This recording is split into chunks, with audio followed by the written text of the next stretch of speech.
In front of me is HUAWEI Mate X7 and today I would like to show you how you can select and delete multiple photos at once.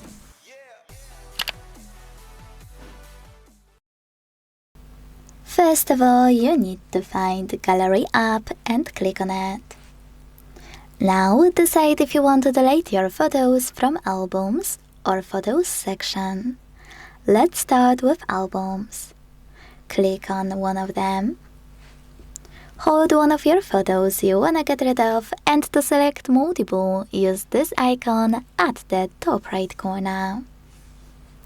Then slide your fingers across all of the photos you wanna keep. And to get rid of the rest, use the delete button at the bottom.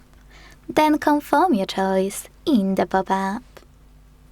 If you want to delete them from photos, hold one and tap on the same icon at the top right corner. Or if you want to, you can click on those at the top right corners of all of your sections. I have only one, but you probably have multiple. This way you can select all of your photos only from chosen section.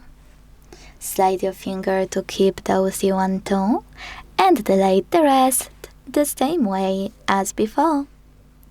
Thanks so much for watching. If you enjoyed this video, leave a like, comment and subscribe. Bye!